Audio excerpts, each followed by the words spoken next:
വിശുദ്ധി വിശുദ്ധി വിശുദ്ധിയാം പരിച, അജയ്യമാമൊരു പരിച. നിർമ്മല ഹൃദയർ ഭാഗ്യവാന്മാർ, ദൈവത്തെയവർ കാണും. വിശുദ്ധി വിശുദ്ധി വിശുദ്ധിയാം പരിച, അജയ്യമാമൊരു പരിച.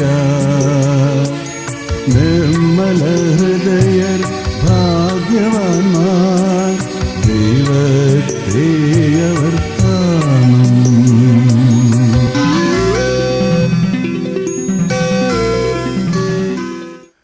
പിതാവിൻ്റെയും പുത്രൻ്റെയും പരിശുദ്ധാത്മാവിൻ്റെയും നാമത്തിൽ ആമേൻ. ഈശോയിൽ ഏറ്റവും സ്നേഹമുള്ളവരെ, നമ്മളിന്ന് ചിന്തിക്കുന്നത് വിശുദ്ധരെ കച്ചവടമാക്കി ആദായം നേടുന്നവരെക്കുറിച്ചാണ്. എല്ലാ വിശുദ്ധരും നമുക്ക് ആവശ്യമാണ്. അവരുടെ ജീവിതവും മാതൃകയും എല്ലാം നമുക്ക് ഏറ്റവും പ്രധാനപ്പെട്ടതാണ്. നമുക്ക് മുമ്പേ കടന്നുപോയ നിരവധി വിശുദ്ധർ ഉണ്ട്. അവർ ക്രിസ്തുവിന് സാക്ഷ്യം വഹിച്ചവരാണ്. അതുകൊണ്ട് നമുക്ക് അവരെ അംഗീകരിക്കാതിരിക്കാൻ സാധ്യമല്ല, ബഹുമാനിക്കാതിരിക്കാൻ സാധ്യമല്ല. എന്നാൽ അതുമായിട്ട് ബന്ധപ്പെട്ട് കിടക്കുന്ന ചില അനാചാരങ്ങളും വിഗ്രഹാരാധനകളെക്കുറിച്ചുമൊക്കെ നമ്മൾ ചിന്തിക്കേണ്ടതായിട്ടുണ്ട്. നിയമാവർത്തന പുസ്തകത്തിൽ നമ്മൾ ഇപ്രകാരം വായിക്കുന്നുണ്ട്. അവിടെ വ്യക്തമായിട്ട് പറയുന്ന ഒരു കാര്യമാണ്, 5-ാം അധ്യായത്തിൽ നമ്മൾ വായിക്കുന്ന ഒരു കാര്യമാണ്. അതിൻ്റെ 6 മുതലുള്ള തിരുവചനങ്ങൾ, 6ൻ്റെ അവസാന ഭാഗത്ത് നമ്മൾ വായിക്കുന്നത്, നിൻ്റെ ദൈവമായ കർത്താവ് ഞാനാകുന്നു, ഞാനല്ലാതെ വേറെ ദേവന്മാർ നിനക്ക് ഉണ്ടാകരുത്. എന്നിട്ട് പിന്നെ മറ്റു കാര്യങ്ങൾ, വിഗ്രഹങ്ങൾ ഉണ്ടാക്കരുതെന്നൊക്കെ എഴുതി വച്ചിട്ടുണ്ട്. 1 കൊരിന്ത്യർ 8-ാം അധ്യായത്തിൽ നമ്മളിങ്ങനെ വായിക്കുന്നുണ്ട്, ആകാശത്തിലും ഭൂമിയിലും ദൈവങ്ങളെന്ന് വിളിക്കപ്പെടുന്നവർ ഉണ്ടെന്നിരിക്കട്ടെ, അങ്ങനെ പല ദേവന്മാരും നാഥന്മാരും ഉണ്ട്, എന്നാൽ നമുക്കൊരൊറ്റ ദൈവമേ ഉള്ളൂ. പഴയ നിയമത്തിൻ്റെ കുറച്ചുകൂടെ പൂർത്തീകരണമാകുന്ന രീതിയിൽ പുതിയ നിയമത്തിൽ ഇവ രേഖപ്പെടുത്തിയിട്ടുണ്ട്.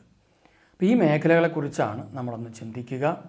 അപ്പോൾ അതുകൊണ്ട് ഇത് കേട്ട് വരുമ്പം ചിലർ ഈ വിഗ്രഹാരാധന മനോഭാവത്തോടെ ജീവിക്കുന്നവരും, അല്ലെങ്കിൽ വിശുദ്ധരാരാണെന്നറിയാതെ അമിത പ്രാധാന്യം അല്ലെങ്കിൽ പ്രാധാന്യം കൊടുത്ത് പലപ്പോഴും പല നൊവേനകളിലും മറ്റു പല പരിപാടികളിലും ഒക്കെ ആയിട്ട് മുന്നോട്ട് പോകുന്ന ഒരുപാട് പേരുണ്ട്. അത് ഒരു കാര്യം നമുക്ക് കാണാൻ പറ്റുന്ന, പലപ്പോഴും അവർ വിശുദ്ധരെന്താണ് ചെയ്തതെന്ന് അവർക്ക് അറിയത്തില്ല. പക്ഷേ വിശുദ്ധരെ ഒരു ആദായ മാർഗമായി, പ്രാർത്ഥിച്ച് കാര്യങ്ങൾ സാധിച്ചെടുക്കുന്ന ഒരു മാർഗമായി, അല്ലെങ്കിൽ സമ്പത്ത് നേടുന്ന ഒരു മാർഗമായിട്ടൊക്കെ മാറ്റിയിട്ടുണ്ട്. ബൈബിൾ വായിക്കുമ്പോൾ നമുക്ക് കാണാൻ പറ്റുന്ന വിശുദ്ധരൊക്കെ ഒരു പ്രതിഫലം ആഗ്രഹിച്ചു പോയവരാണ്. അതൊരിക്കലും അവർ ഈ ലോകത്തിൻ്റെ പ്രതിഫലമല്ല, സ്വർഗീയ പ്രതിഫലം ലക്ഷ്യം വെച്ച് പോയവരാണ്. അതുകൊണ്ടാണ് അവർ കഴിഞ്ഞ ക്ലാസ്സിൽ ഒരു കാര്യം സൂചിപ്പിച്ചിരുന്നു, നിരവധി പേർ വചനം കേൾക്കുമ്പം ആ വചനത്തിലൂടെ അല്ലെങ്കിൽ ദൈവത്തിലൂടെ എന്തെങ്കിലും നേടാൻ അവർ ശ്രമിക്കുമ്പോൾ ദൈവവചനത്തിൻ്റെ ആഴം മനസ്സിലാക്കിയ വിശുദ്ധർ തങ്ങളെ തന്നെ വിട്ടുകൊടുത്തിട്ട് അവരുടെ ജീവിതത്തിൽ ക്രിസ്തുവിന് അനുരൂപരായ ഒരു ജീവിതം നയിക്കുകയും തങ്ങൾക്കുണ്ടായിരുന്നതെല്ലാം അവർ ഉപേക്ഷിച്ച് ക്രിസ്തുവിനെ സ്വന്തമാക്കി ജീവിച്ചവരാണ്. എന്ന് പറയുമ്പോൾ അവർ ദാരിദ്ര്യത്തിൽ ജനിച്ച പലരും ഉണ്ടെങ്കിലും അവരെ സംബന്ധിച്ചിടത്തോളം ആ ദാരിദ്ര്യങ്ങളെല്ലാം, കഷ്ടപ്പാടുകളെല്ലാം, ചിലർ സമ്പന്നതയിൽ ജനിച്ചു ദരിദ്രരായി മാറിയവരുണ്ട്. അതെല്ലാം ക്രിസ്തുവിനെ പ്രതി അവർ തങ്ങളുടെ ജീവിതം വിട്ടുകൊടുത്തു. ഒരു പരാതിയുമില്ലാതെ ക്രിസ്തുവിന് അനുരൂപമായ രീതിയിൽ ശരിയായ അനുഗമിക്കുന്ന അവസ്ഥയിലേക്ക് കടന്നു വന്നു. അപ്പോൾ അതുകൊണ്ട് വിശുദ്ധരാരാണെന്ന് ആദ്യം നമ്മൾ പഠിക്കുന്നത് നല്ലതാണ്. വിശുദ്ധരാരാണ് എന്ന് പഠിച്ചു കഴിഞ്ഞാൽ ഇങ്ങനെയുള്ള വിഗ്രഹാരാധനയും അതുമായിട്ട് ബന്ധപ്പെട്ട നൊവേനയും കാര്യങ്ങളുമൊക്കെ മാറ്റുവാനായിട്ട് നമുക്ക് സാധിക്കും. അതുകൊണ്ട് നമുക്ക് ഒരത്തിൽ പറഞ്ഞാൽ ഒരു പുതിയ വിശുദ്ധൻ, അല്ലെങ്കിൽ നമ്മളിപ്പോൾ ക്രിസ്തുവിനെ അനുഗമിച്ചാണ് അവർ പോയത്. അത് കഴിയുമ്പം അവരെ നമ്മൾ എന്തു ചെയ്യുന്നു? അവരെ അനുഗമിക്കുകയല്ല, നമ്മൾ ക്രിസ്തുവിനെ അനുഗമിക്കേണ്ടത്. അവർ ക്രിസ്തുവിനെ എങ്ങനെ അനുഗമിച്ചുവോ ആ വഴികൾ, മാർഗങ്ങൾ നമുക്ക് ഒരു പ്രചോദനമാണ്. അപ്പോൾ അങ്ങനെ പ്രചോദനമാകുമ്പം ആ പ്രചോദനം അനുസൃതമായിട്ട് നമ്മുടെ ജീവിതം മാറുന്നുണ്ടോ എന്ന് നോക്കണം. അപ്പോൾ അങ്ങനെ പ്രചോദനമാകുമ്പോൾ എന്ത് പറ്റും? അവർ അങ്ങനെ പോയ സ്ഥിതിക്ക് എനിക്കും ക്രിസ്തുവിന് വേണ്ടി ജീവിക്കാൻ തുടങ്ങുമ്പോൾ ഞാനും ഈ കാലഘട്ടത്തിലെ പുതിയൊരു വിശുദ്ധനായിട്ട് മാറുകയാണ്. പക്ഷെ ഇന്ന് അങ്ങനെ ഒരു അവസ്ഥ സഭയ്ക്കുള്ളിലില്ല എന്നുള്ള, അല്ലെങ്കിൽ ക്രിസ്ത്യാനികളുടെ ഇടയിൽ ഉണ്ടാകുന്നില്ല എന്നുള്ളതാണ് ഏറ്റവും ദയനീയമായൊരവസ്ഥ.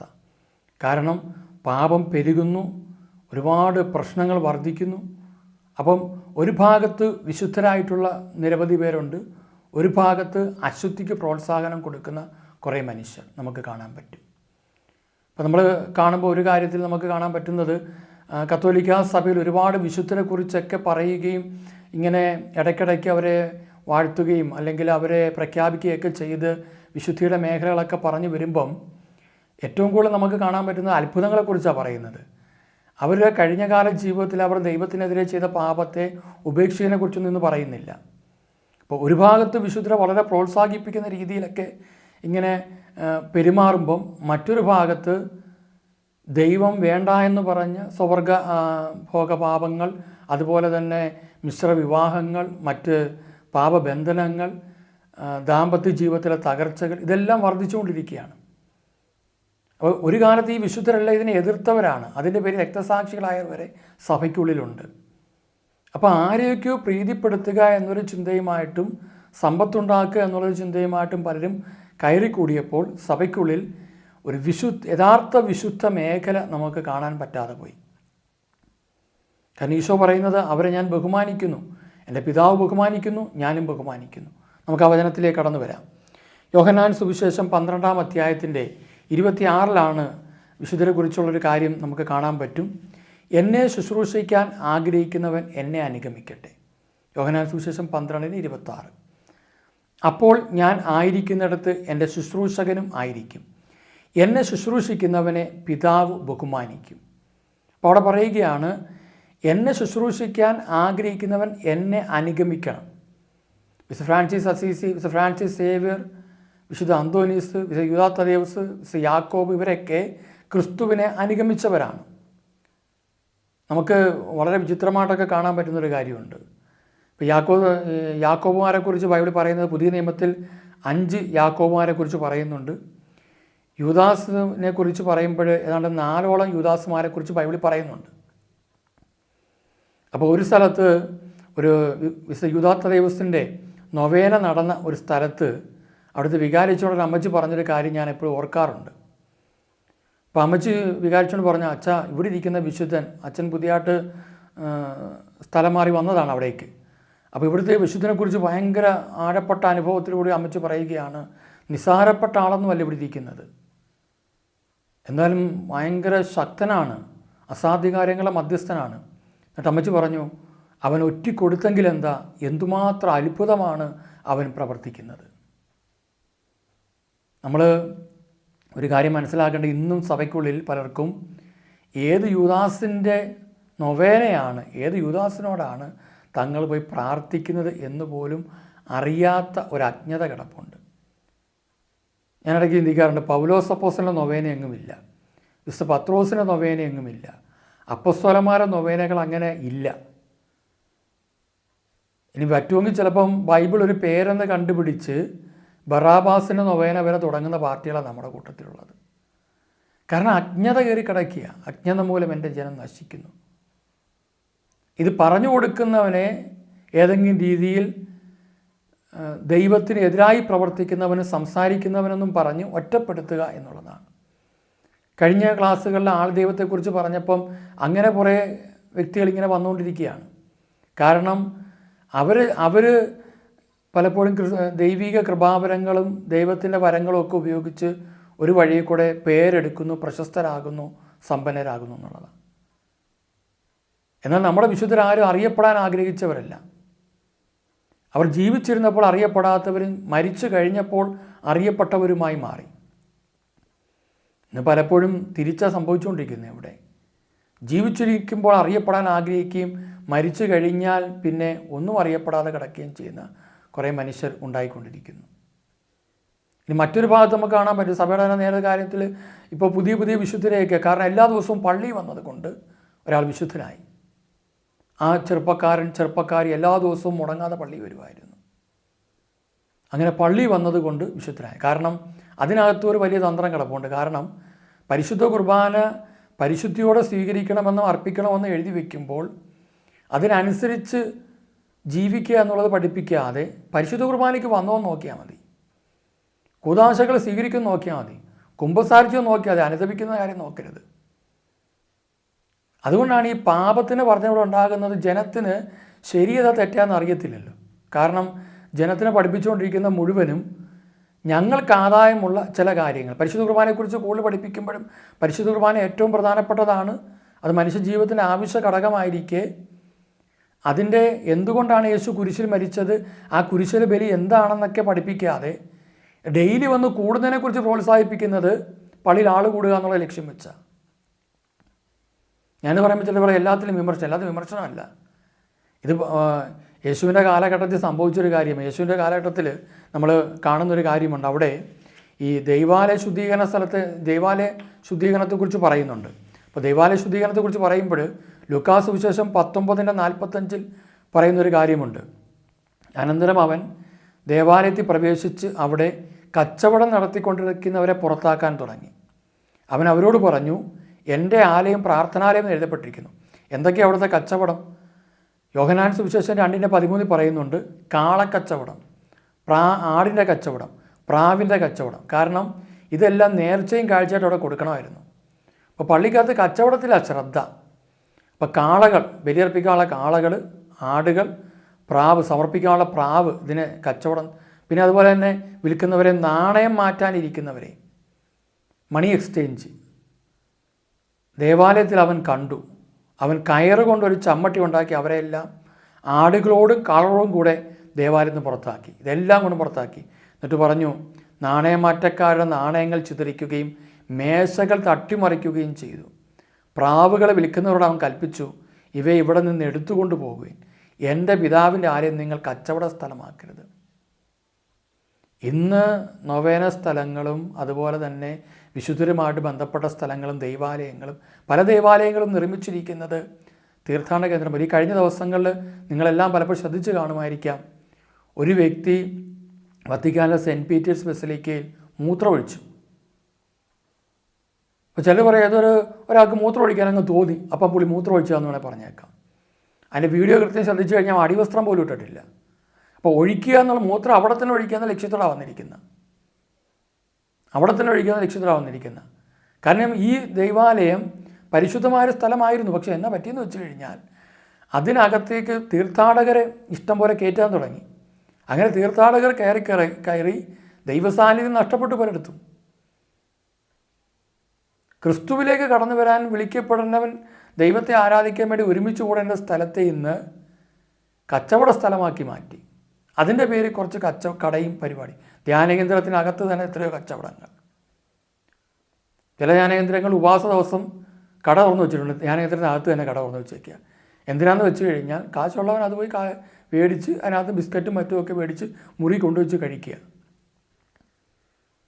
നമ്മൾ വിശുദ്ധി പ്രസംഗിക്കാൻ വേണ്ടി മാത്രമുള്ളതല്ല, അത് ജീവിക്കാനുള്ളതാണ്. ഇതുപോലെ ആടി ഓടിക്കുന്ന ഒരവസ്ഥ ജീവിതത്തിൽ വരും. ഇനി നമ്മളാകുന്ന ആലയത്തെക്കുറിച്ചാണ് കർത്താവ് പറഞ്ഞിരിക്കുന്നത്. ഇതുപോലെ നാണയമാറ്റവും മൃഗങ്ങളുടെ ബന്ധനങ്ങളും പല പ്രശ്നങ്ങളും നമ്മുടെ ഉള്ളിൽ കിടപ്പുണ്ട് എന്നും പറഞ്ഞ് തീർക്കണ്ട. അന്നിത് തീർച്ചയായിട്ടും ഉണ്ടായിരുന്നൊരു കാര്യമാണ്. ഇനി ഉണ്ടായിക്കഴിഞ്ഞപ്പോൾ എന്നാ പറ്റിയെന്നറിയാമോ? അവൻ ദിവസവും ദേവാലയത്തിൽ പഠിപ്പിച്ചു. ജെറുസലേം ദേവാലയത്തിൽ പുരോഹിത പ്രമുഖന്മാരും നിയമജ്ഞരും ജനപ്രമാണികളും അവനെ നശിപ്പിക്കാൻ മാർഗം അന്വേഷിച്ചു കൊണ്ടിരുന്നു. കാരണം ഇവരെ ആദായ മാർഗം പോയി. ആരൊക്കെയാ? പുരോഹിത പ്രമുഖന്മാർ. ആരാന്ന് കണ്ടെത്തിയാൽ മതി. നിയമജ്ഞർ, നിയമം പഠിപ്പിക്കുന്നവരാ. അവർക്ക് നിയമമൊന്നും ബാധകമല്ല. പല നിയമമായിട്ട് അവർ വരും. നിയമം അറിയാത്ത മനുഷ്യൻ്റെ മുമ്പിൽ കിടന്ന് എന്തെങ്കിലുമൊക്കെ കാണിച്ചു കൂട്ടി അതാ നിയമമൊന്നും പറഞ്ഞ് വീരവാദം പറയാൻ പറ്റും. ജനപ്രമാണി, കമ്മിറ്റി അംഗങ്ങൾ, കൈക്കാരന്മാർ, കണക്കന്മാർ, കമ്മിറ്റി അംഗങ്ങൾ, ട്രസ്റ്റി, ഇതൊക്കെയാണ് അതിനകത്ത് പെടുന്ന സംഘടനാ ഭാരവാഹികൾ, ആനിമേറ്റേഴ്സ്, കുടുംബ യൂണിറ്റ് പ്രതിനിധികൾ, ഇവരെല്ലാം കൂടെ. കാരണം ഇവരെല്ലാം ഒരു ബിസിനസ് സ്ഥലമായി ദൈവാലയം, കപ്പേളകൾ, കുശടികൾ, അതുപോലെയുള്ള നൊവേന സെൻ്ററുകൾ മാറി. വെറുതെ പറഞ്ഞാൽ വിശുദ്ധർക്ക് ഒരിക്കലും താല്പര്യമില്ലാത്തൊരു കാര്യമാണ് ഈ നൊവേന എന്ന് പറയുന്നത്. കാരണം അതുകൊണ്ട് ഉപകാരമൊന്നും കർത്താവിനുണ്ടാകുന്നില്ലെന്നേ. നമ്മൾ ഇടയ്ക്ക് വായിച്ച ഒരു വചനം തന്നെ എന്നുള്ളത് വായിക്കാം. യൂദാസ് ലീഗ എഴുതിയ ലേഖനം 1-ാം അധ്യായത്തിന് 4, ഒറ്റ അധ്യായമേ ഉള്ളൂ. ഞാനതുകൊണ്ട് ഒന്നൊന്ന് വീണ്ടും പറഞ്ഞതേ ഉള്ളൂ. പണ്ട് തന്നെ ശിക്ഷയ്ക്കായി നിശ്ചയിക്കപ്പെട്ട ചില ദുഷ്ടമനുഷ്യർ നിങ്ങളുടെ ഇടയിൽ കയറിക്കൂടിയിട്ടുണ്ട്. ഇത് യൂദാസ് അപ്പോസ്തലനല്ല ഇത് എഴുതിയിരിക്കുന്നത്. കയറിക്കൂടിയിട്ടുണ്ട്. അവർ നമ്മുടെ ദൈവത്തിൻ്റെ കൃപയെ തങ്ങളുടെ അശുദ്ധ ജീവിതത്തിനായി ദുർവിനിയോഗിക്കുകയും, കണ്ടോ, അവർ നമ്മുടെ ദൈവത്തിൻ്റെ കൃപയെ, ഞാൻ കഴിഞ്ഞ പ്രാവശ്യം ഒന്ന് ജസ്റ്റ് സൂചിപ്പിച്ചതാണ്, തങ്ങളുടെ അശുദ്ധ ജീവിതത്തിനായി ദുർവിനിയോഗിക്കുകയും നമ്മുടെ ഏകനാഥനും കർത്താവുമായ യേശു ക്രിസ്തുവിനെ തള്ളിപ്പറയുകയും ചെയ്യുന്നു. എല്ലാവരുടെ മേൽ 15-ാം തിരുവചനം, എല്ലാവരുടെ മേൽ വിധി നടത്താനും സകല ദുഷ്ടരെയും അവർ ചെയ്ത സകല ദുഷ്കർമ്മങ്ങളുടെ പേരിലും തനിക്കെതിരായി പറഞ്ഞ എല്ലാ ക്രൂര വാക്കുകളുടെ പേരിലും കുറ്റം വിധിക്കാനും അവിടുന്ന് വന്നു.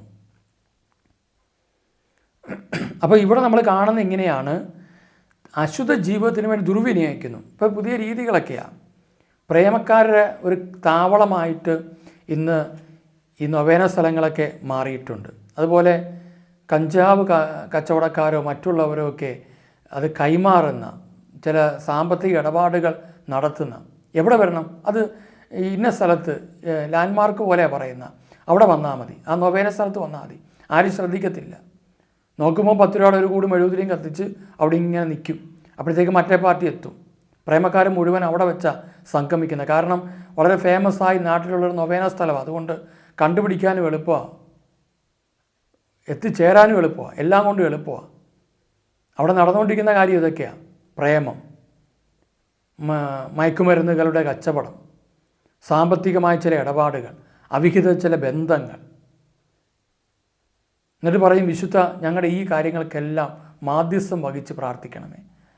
അങ്ങനെ ആ വിശുദ്ധൻ മാധ്യസ്ഥം വഹിക്കുകയാണെങ്കിൽ, ചിലരൊക്കെ പറഞ്ഞാൽ കേട്ടുണ്ട്, സാക്ഷ്യങ്ങൾ പോലും പറയുന്ന സ്ഥലമുണ്ട്, ഞാൻ പരീക്ഷയ്ക്കൊന്നും പഠിക്കാതെ പോയി എന്നിട്ട് എനിക്ക് നല്ല മാർക്ക് കിട്ടിയെന്ന്. പഠിക്കാതെ പോയി എഴുതിയിട്ടുണ്ടെങ്കിൽ നല്ല മാർക്ക് എന്തായാലും കിട്ടത്തില്ല, പഠിച്ചതിൻ്റെ മാർക്കേ കിട്ടുകയുള്ളൂ.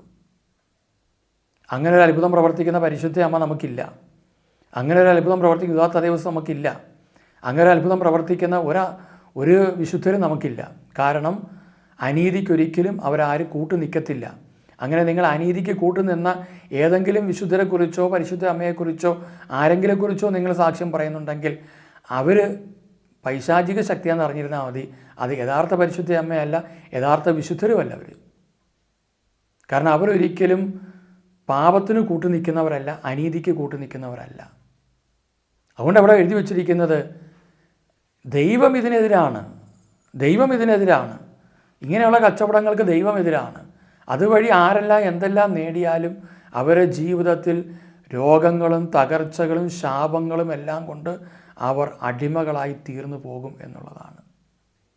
ചിലപ്പോൾ അല്പകാലത്തൊരു പേരും പ്രശസ്തിയൊക്കെ നേടാനായിട്ട് പറ്റിയേക്കാം. യോഹന്നാൻ ലേഖനത്തിൽ, ഇപ്പോൾ 1-ാം ലേഖനം 4-ാം അധ്യായത്തിൽ പറയുന്നുണ്ട്, എല്ലാ ആത്മാക്കളെയും നിങ്ങൾ വിശ്വസിക്കരുത്, ആത്മാക്കളെ പരിശോധിച്ച് അവ ദൈവത്തിൽ നിന്നാണോ എന്ന് അറിയണം. ആത്മാക്കളെ പരിശോധിച്ച് അവ ദൈവത്തിൽ നിന്നാണോ എന്നറിയണം. കാരണം അനേകം വ്യാജപ്രവാചകന്മാർ ലോകത്തിലെങ്ങും പ്രത്യക്ഷപ്പെട്ടിട്ടുണ്ട്. അതുകൊണ്ട് നമ്മളെല്ലാവരും, നിങ്ങൾക്ക് എൻ്റെ കാര്യത്തിൽ ഒരു വീഴ്ച വന്നാൽ പറയാം, ഒരച്ഛനായാലും ശരി, മെത്രാനായാലും ശരി, ഒരു അൽമാനായാലും ശരി, ഒരു സന്യാസിയാണെങ്കിലും ഇവൽ ഏത് ആത്മാവാ പ്രവർത്തിക്കുന്നത് എന്ന് തിരിച്ചറിയണം. ദൈവവചനത്തിന് വിരുദ്ധമായിട്ട് ഒരു പ്രബോധനമോ ഒരു കാര്യങ്ങളോ എവിടുന്നെങ്കിലും വന്നു കഴിഞ്ഞാൽ അത് ദൈവഹിതത്തിന് ഏറ്റവും വലിയ മാരക പാപമാണെന്നുള്ള കാര്യം തിരിച്ചറിയണം. കാരണം അവരെല്ലാവരും വിധിയിലേക്ക് പോകുന്നവരാണ് എന്ന് ബൈബിളിൽ എഴുതി വച്ചിരിക്കുകയാണ്. അവരുടെ സകല ദുഷ്കർമ്മങ്ങളുടെ പേരിലും തനിക്കെതിരായി പറഞ്ഞ എല്ലാ ക്രൂര വാക്കുകളുടെ പേരിലും. എന്താ ഈ ക്രൂര വാക്ക്? കർത്താവിനെതിരെ. കർത്താവ് ചെയ്യാത്ത പല കാര്യങ്ങളും കർത്താവിൻ്റെ പേരിൽ ചെയ്തു എന്ന് പറഞ്ഞാൽ കുറ്റം വിധിക്കാൻ അവിടുന്ന് വരും. കുറ്റം വിധിക്കും അവിടുന്ന്.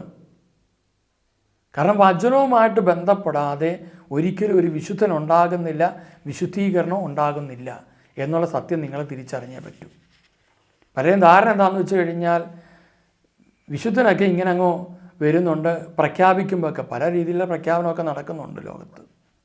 അതുകൊണ്ട് ഓൺലൈൻ വിശുദ്ധരുണ്ട്, ഇപ്പം അല്ലാതെ തന്നെ മറ്റു പല സ്ഥലങ്ങളിലിരിക്കുന്ന വിശുദ്ധരുണ്ട്, ആൾദൈവങ്ങളുണ്ട്. പേര്, പ്രശസ്തി, ഫോട്ടോ വെച്ചാലേ ഇപ്പോൾ ആൾക്കാർ ധ്യാനത്തിന് വരത്തുള്ളൂ. ധ്യാനത്തിന് പേര് വേണം.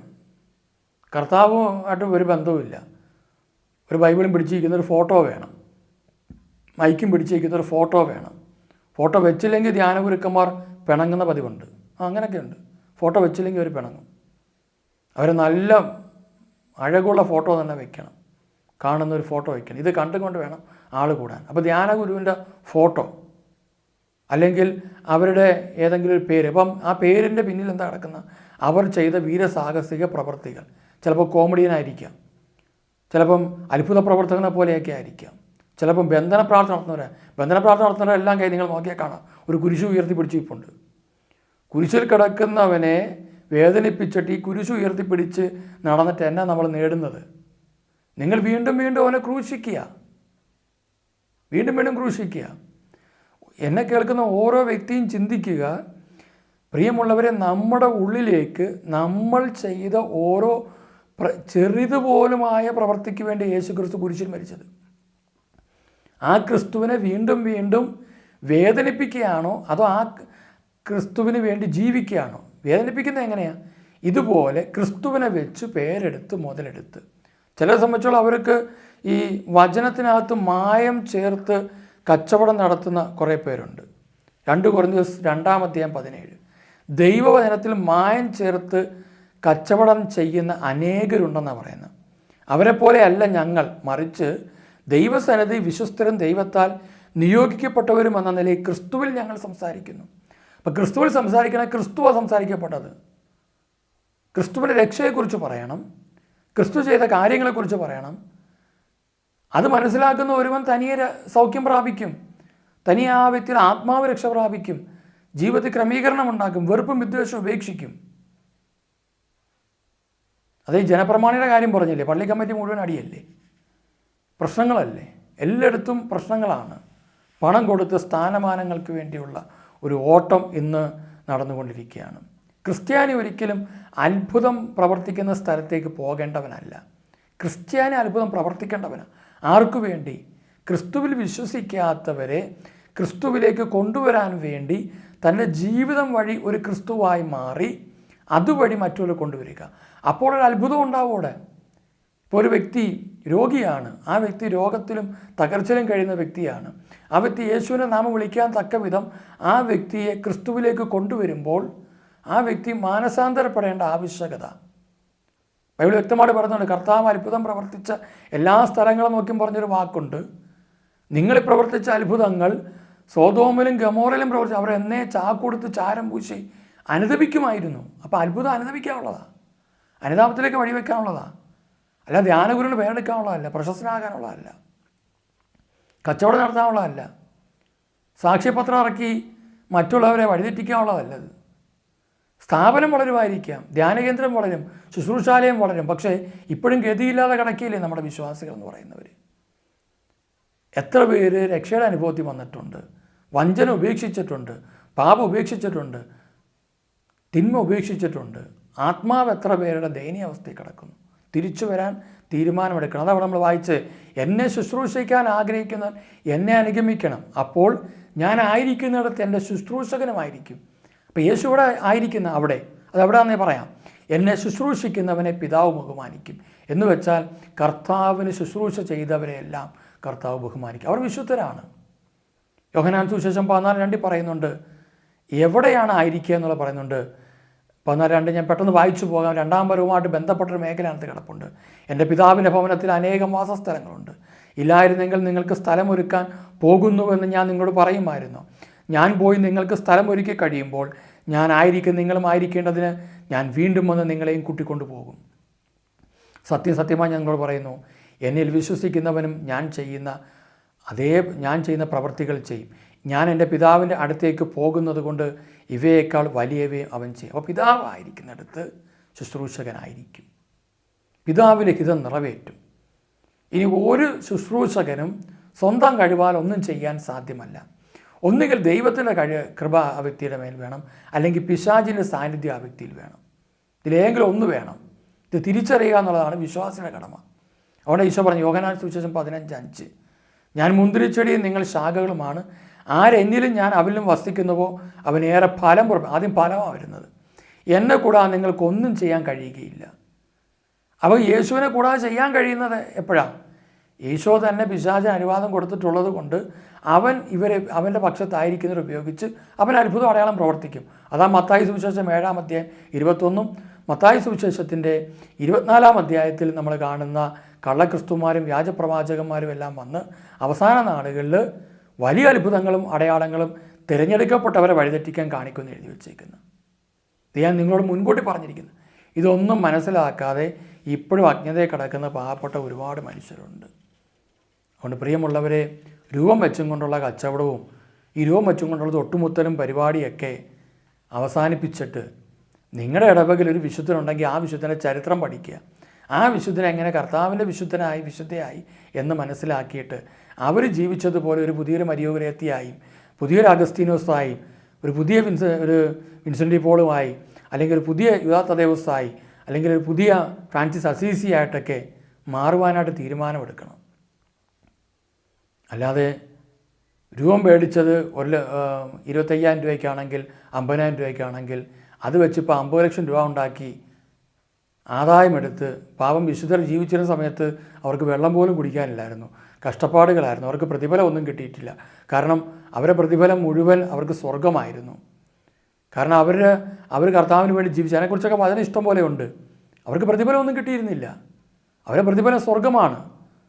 തനിക്ക് ലഭിക്കാൻ ഹെബ്രായർക്കെതിരെ 11:26 നമ്മൾ വായിക്കുന്നുണ്ട്. മോശയെക്കുറിച്ച് പറയുന്നത് എങ്ങനെയാണ്? തനിക്ക് ലഭിക്കാനിരുന്ന പ്രതിഫലത്തെയാണ് അവൻ ദൃഷ്ടി പതിപ്പിച്ചത്. അത് നിത്യതയാണ്, സ്വർഗമാണ്. ഇത് പ്രതിഫലം മുഴുവൻ ഇവിടുന്ന് വിശുദ്ധരെ വെച്ചുകൊണ്ട് മേടിച്ചുകൊണ്ടിരിക്കുക. ഒരു ഗ്ലാസ് വെള്ളം പോലും കുടിക്കാൻ ബുദ്ധിമുട്ടായിട്ടും ഒരുപാട് പേർ ചവിട്ടി തേച്ചൊരു ജീവിതം നയിച്ച അൽഫോൺസാമ. ഇന്ന് അൽഫോൺസാമയെ കൊണ്ട് എന്തുമാത്രം പണമാണ് പലരും ഉണ്ടാക്കുന്നത്. അൽഫോൺസാമ ജീവിച്ചിരുന്ന സമയത്ത് അൽഫോൺസാമയ്ക്ക് ആഹാരം കൃത്യം കിട്ടിയിട്ടില്ല, വെള്ളം കൃത്യം കിട്ടിയിട്ടില്ല. എല്ലാവരും ചവിട്ടി തേക്കുന്ന അവസ്ഥയായിരുന്നു. ആരാ ചവിട്ടി തേച്ചത്? കൂടുള്ളവർ തന്നെ. എന്നിട്ട് പറയും സഹനമെന്ന് പറയും. സഹിപ്പിച്ചതാരാ? കർത്താവ് നേരിട്ട് വന്ന് ചാട്ട കൊണ്ടൊന്നും അടിച്ചിട്ടില്ല. കർത്താവ് ആരെയും വിട്ടിട്ടുമില്ല. ദൈവത്തിൻ്റെ വഴി ജീവിച്ചവരെ ചവിട്ടി കൂട്ടിയത് ആരാണെന്ന് ആദ്യം ചിന്തിക്കുക. വേദനിപ്പിച്ച ആരാണെന്ന് ചിന്തിക്കുക. അവരെ അനുദപിക്കുക. അല്ലാതെ അവരെ പിൻകാല തലമുറ ആ വിശുദ്ധയെ വെച്ചും കൊണ്ട് അതിൻ്റെ കട്ടിലും വെച്ച് അതിൻ്റെ കുറച്ച് സാധനങ്ങളും വെച്ച് ഇപ്പോഴും കാശുണ്ടാക്കുന്ന ഒരു മേഖലയായിട്ട് മറ്റ് മേഖലകളൊക്കെ മാറിയിട്ടുണ്ടെങ്കിൽ പ്രശ്നമാണ്. ആ സമൂഹത്തിൽ നിന്നോ സഭയിൽ നിന്നോ രൂപതയിൽ നിന്നോ ഒന്നും പ്രശ്നം മാറത്തില്ല. പുറമേ നോക്കുമ്പോൾ നമ്മളെല്ലാവരും നല്ല കഴിവുള്ളവരും കൃപയുള്ളവരും ഒക്കെ ആണെന്നൊക്കെ വിചാരിച്ച് പോകും. പക്ഷേ എൻ്റെ അറിവെടുത്തോളം എനിക്കറിയാം, പലയിടത്തും വെള്ള ഉടുപ്പും വെള്ള മുണ്ടും അല്ലെങ്കിൽ നല്ല കോട്ട് സൂട്ടും ഒക്കെ ഉള്ളൂ. പക്ഷേ അകത്തെല്ലാം പൊളിഞ്ഞു കിടക്കുക. പലതും വെള്ളയടിച്ച കുഴിമാടങ്ങളായിട്ട് നടക്കുകയല്ല, പക്ഷെ അകത്തെല്ലാം പൊളിഞ്ഞു കിടക്കുക. കുടുംബങ്ങളെല്ലാം തകർന്ന് കിടക്കുക. കടബാധ കൊണ്ട് നിക്കക്കളിയില്ലാതെ ആത്മഹത്യ പെരുകിക്കൊണ്ടിരിക്കുക. എന്നാലും നമ്മുടെ അഭിമാനം നമ്മൾ വിടത്തില്ല. അതുകൊണ്ടല്ല ആത്മഹത്യ കൂടുന്നത്. അഭിമാനം വിടത്തില്ല. കാരണം നാട്ടുകാരുടെ മുമ്പിൽ കൊച്ചാകാൻ വയ്യാത്തതുകൊണ്ട് മരിച്ചു കഴിഞ്ഞാൽ ഒന്നും അറിയണ്ടല്ലോ എന്നുള്ളതാണ്. നരകമല്ലാതെ വേറെന്താ അവർക്ക് ലഭിക്കുക?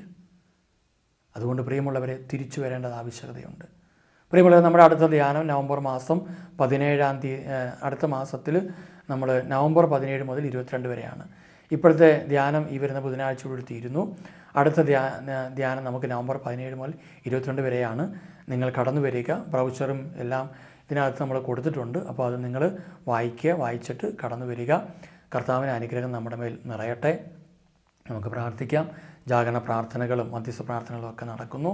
ശുശ്രൂഷകളുടെ അനുഗ്രഹവും കൃപയെല്ലാം ലഭിക്കാൻ വേണ്ടി നിങ്ങൾ പ്രാർത്ഥിക്കുക.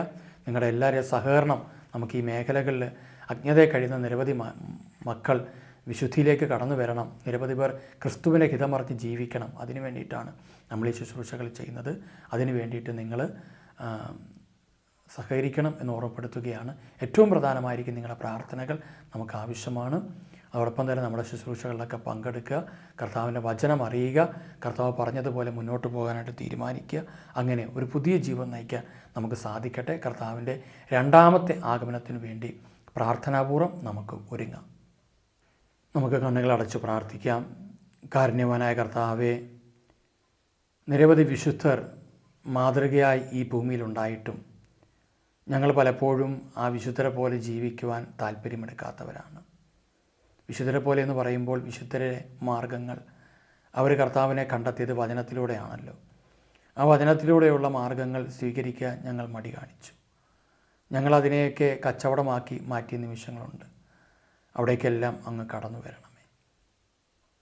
വിശുദ്ധരെ തിരുനാളുകളും നൊവേനകളുമൊക്കെ നടത്തുമ്പോൾ പോലും ആ വിശുദ്ധന് അവിടെ പ്രസക്തിയില്ലാതെ ധനസമ്പാദന മാർഗമായി അതിനെ കാണുകയും ആരുടെയൊക്കെയോ പ്രശസ്തിയും പദവിയും മധുരോത്സവങ്ങളും മറ്റ് തിന്മയുടെ സ്വാധീനങ്ങളും എല്ലാം അവിടെ കടന്നു വരികയും ചെയ്തു. കർത്താവെ, ഞങ്ങളോട് കരുണയായിരിക്കണമേ. അവിടുന്ന് ഞങ്ങളുടെ ജീവിതത്തിൽ കിടക്കുന്ന തെറ്റുകളെ ചൂണ്ടിക്കാണിക്കണം. ഈശോയെ, അങ്ങയെ മാതൃകയാക്കിയിട്ടാണല്ലോ നിരവധി പേർ അങ്ങയെ ശുശ്രൂഷിച്ചതിൻ്റെ പേരിൽ, അങ്ങ് ആഗ്രഹിച്ചതുപോലെ ജീവിച്ചതിൻ്റെ പേരിലാണല്ലോ നിരവധി പേർ ഈ കാലഘട്ടങ്ങളിലും മുൻകാലങ്ങളിലുമെല്ലാം വിശുദ്ധരായത്. അതുകൊണ്ട് അങ്ങേക്ക് മഹത്വം ഉണ്ടാകട്ടെ, അങ്ങേക്ക് പേരും പ്രശസ്തിയും ഉണ്ടാകട്ടെ. അങ്ങയുടെ ജീവിതത്തിൻ്റെ വിലയറിഞ്ഞ് ജീവിക്കാൻ ഞങ്ങളെ ഒരുക്കണമേ. കർത്താവായ യേശുവോടുന്ന കാൽവരി കുരിശിൽ എനിക്കും ഞങ്ങൾക്കെല്ലാവർക്കും വേണ്ടി ചിന്തിയ തിരുത്തത്തിൻ്റെ വില മനസ്സിലാക്കി അങ്ങയോട് ചേർന്നിരുന്ന് അങ്ങേക്ക് വേണ്ടി ഈ കാലഘട്ടങ്ങളിൽ ജീവിക്കുന്ന മക്കളായി തീരുവാൻ ഞങ്ങളെ ഈശോയെ ഒരുക്കണമേ. പരിശുദ്ധാത്മാവെ ഞങ്ങളെ ശക്തിപ്പെടുത്തണമേ. ആദിമസഭയിലെ വിശുദ്ധർ, ആദിമസഭയിലെ അപ്പസ്തോലന്മാർ ഒരു സമയം പോലും നഷ്ടപ്പെടുത്താതെ രാവും പകലും അങ്ങേക്ക് വേണ്ടി എല്ലാ വേദനകളും സഹിച്ച് സുവിശേഷത്തിന് വേണ്ടിയിട്ടാണ് ഞങ്ങൾ എല്ലാം സഹിച്ചതെന്ന് അവർ പറഞ്ഞതുപോലെ സുവിശേഷത്തിന് വേണ്ടി സഹിക്കുന്ന, സുവിശേഷത്തിന് വേണ്ടി ഓടി നടക്കുന്ന നിരവധി മക്കൾ ഈ കാലഘട്ടങ്ങളിൽ ഉണ്ടാകട്ടെ. പരിശുദ്ധ അമ്മയെ ഞങ്ങളെ സഹായിക്കണമേ. അമ്മ ക്രിസ്തുവിന് മഹത്വം കൊടുത്തതുപോലെ ഞങ്ങളുടെ ജീവിതത്തിലും ക്രിസ്തുവിന് മഹത്വം കൊടുക്കുവാൻ ഞങ്ങൾ ഓരോരുത്തരെയും ഒരുക്കണമേ. മിഖാൽ, ഗബ്രിയേൽ, റഫേൽ ദൂതന്മാരെ ഞങ്ങളെ സഹായിക്കണമേ. എല്ലാ വിശുദ്ധരെയും ഞങ്ങൾ ഓർക്കുന്നു. ആ ഓർക്കുമ്പോഴെല്ലാം നിങ്ങൾ ചെയ്ത, ക്രിസ്തുവിന് വേണ്ടി ചെയ്ത ആ പ്രവൃത്തികൾക്ക് പിതാവ് ബഹുമാനിക്കുന്ന പോലെ ഞങ്ങളും നിങ്ങളെ ബഹുമാനിക്കുന്നു. ഈ ശുശ്രൂഷകളെല്ലാം അനുഗ്രഹിക്കണമേ. പിതാവിൻ്റെയും പുത്രൻ്റെയും പരിശുദ്ധാത്മാവിൻ്റെയും നാമത്തിൽ ആമേൻ. ഈശോയിൽ ഏറ്റവും സ്നേഹമുള്ളവരെ, ഈ സന്ദേശം നിങ്ങൾ നിരവധി പേർക്ക് അയച്ചു കൊടുക്കുക. കാരണം വിശുദ്ധരെക്കുറിച്ചും വിശുദ്ധരുമായിട്ട് ബന്ധപ്പെട്ട മേഖലകളെക്കുറിച്ചുമുള്ള തെറ്റിദ്ധാരണകൾ മാറി നിരവധി പേർ ക്രിസ്തുവിലേക്ക് കടന്നു വരട്ടെ.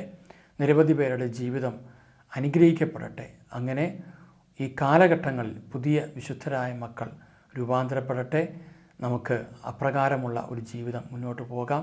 കർത്താവിൻ്റെ രണ്ടാമത്തെ വരവിന് വേണ്ടി ദൈവജനത്തെ ഒരുക്കുകയും അതിനുവേണ്ടി ഒരുങ്ങുകയും ചെയ്യുന്ന മക്കളായിട്ട് നമുക്ക് മാറ്റപ്പെടാം. ഈ ശുശ്രൂഷയിൽ നിങ്ങളെല്ലാവരും പങ്കെടുത്തതിന് നന്ദി പറയുന്നു. കർത്താവ് നിങ്ങളെല്ലാവരെയും നിങ്ങളുടെ കുടുംബങ്ങളെല്ലാം സമൃദ്ധമായിട്ട് അനുഗ്രഹിക്കട്ടെ. Praise the Lord. Thank you. നിന്നെ വിളിച്ചവൻ പരിശുദ്ധനെങ്കിൽ നീയും പരിശുദ്ധനായിടേണം. നിന്നെ വിളിച്ചവൻ പരിശുദ്ധനെങ്കിൽ നീയും പരിശുദ്ധനായിടേണം. ഞാൻ നിന്നെ കഴുകിയില്ലെങ്കിൽ നിനക്ക് എന്നോട് പങ്കില്ല. ഞാൻ നിന്നെ കഴുകിയില്ലെങ്കിൽ നിനക്ക് എന്നോട് പങ്കില്ല. വിശുദ്ധി വിശുദ്ധി വിശുദ്ധിയാം പരിച, അജയ്യമാമൊരു പരിച. നിർമ്മല ഹൃദയർ ഭാഗ്യവാന്മാർ, ദൈവത്തെ അവർ